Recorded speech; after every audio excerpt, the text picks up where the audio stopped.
देखो क्या होके बैठा है ये वाला। आज का केस है वो भी बहुत, आज जो केस में लेके आया वो भी बहुत इम्पोर्टेंट केस है क्योंकि ये रेयर है। ब्रेन एवीएम,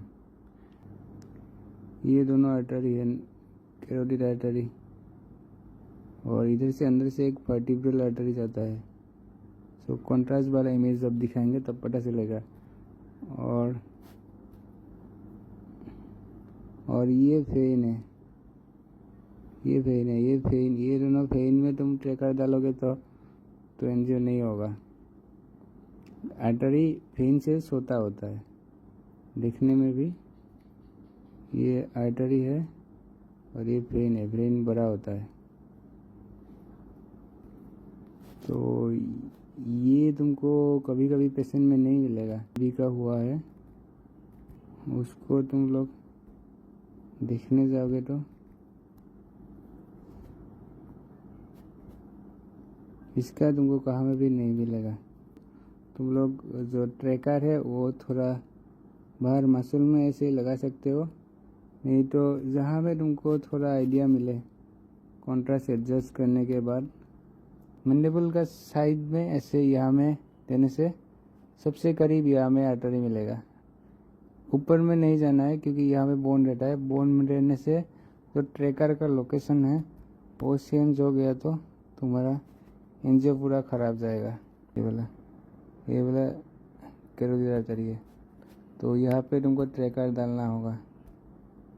तो ट्रैकर डालने के बाद तो स्कैन ऑटोमेटिक स्टार्ट हो जाएगा। उससे पहले तुमको क्रिएटिनिन देखना है। और ब्रेन एंजियो, ये ब्रेन का एंजियो सीटी में भी होता है, एमआरआई में भी होता है और कैथ लैब में भी होता है। कैथ लैब में होने से ऐसे एक वायर घुसा के ऐसे ब्रेन तक लेके जाते हैं, और ये फीमोरल आर्टरी से भी ऐसे वायर लेके ऐसे घुमा के ऐसे ब्रेन तक लेके जाता है।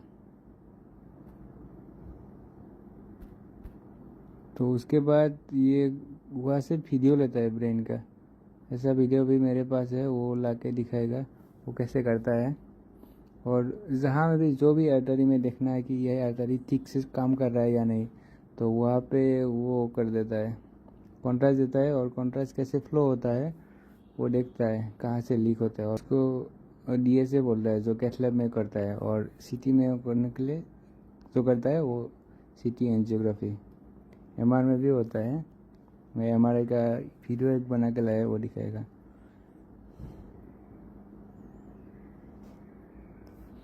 कोई भी आर्टरी में वो हो गया, एन्यूरिज्म हो गया या आर्टरी से ब्लीडिंग हो गया, उसके लिए एंजियो करता है। और ज़्यादातर स्ट्रोक पेशेंट को ही ऐसा एंजियो एडवाइस करेगा। ट्यूमर होने से भी वो एंजियो करने के लिए देता है। ये एनपीओ वगैरह सही है, ये सब तो पता ही है। कभी भी पेशेंट आईसीयू का है, पेशेंट समझता नहीं है, तो पेशेंट को एनेस्थीसिया देना ज़रूरी है, क्योंकि एंजियो का करने का टाइम ही मतलब 20 to 30 सेकेंड में एंजियो ख़त्म हो जाएगा। वो टाइम के अंदर में पेशेंट हिल गया तो एंजियो पूरा ख़राब हो जाएगा। तो पेशेंट को कभी पेशेंट को रिस्क नहीं लेना है एंजियो में। एब्डोमेन का तो स्कैन डिलेट में क्या फेनास्पेस कोई भी ले सकते हो, 1 मिनट बाद लेने से भी आ जाएगा। और थोड़ा कॉन्ट्रास्ट दे के भी ले सकते हो कभी भी कुछ प्रॉब्लम होने से। लेकिन ये एंजियो में कभी भी ये नहीं हो सकता है, क्योंकि तुम एक दिन में एक ही बार कर सकते हो, पेशेंट को 2 बार नहीं कर सकते हो। और एक दिन गलत हो गया तो नेक्स्ट दिन भी कभी नहीं कर सकते हो, क्योंकि पेशेंट का क्रिएटिनिन ज़्यादा होने से वो अलाउ नहीं करेगा डॉक्टर। तो ये ध्यान रखना है कि मस्ट बी पेशेंट स्टेबल, और कैंडुला अच्छा होना चाहिए। कैंडुला से भी लीकेज होगा तो पेशेंट का हार्ट में स्वेलिंग हो जाएगा, एंजियो भी नहीं होगा। क्योंकि एंजियो में कोई सा भी एंजियो करो 4.5 कॉन्ट्रास्ट का स्पीड होना चाहिए 4.5, और कॉन्ट्रास्ट बॉडी वेट के हिसाब से 90 to 90 to 110 इतना कॉन्ट्रास्ट देना चाहिए, क्योंकि एनजीओ में जब भी कुछ प्रॉब्लम हो, एनोरिज्म हो, फ्लो ज़्यादा होने से ही वो पता चलेगा। आज का केस है वो भी बहुत, आज जो केस मैं लेके आया वो भी बहुत इम्पोर्टेंट केस है, क्योंकि ये रेयर है, ब्रेन एवीएम।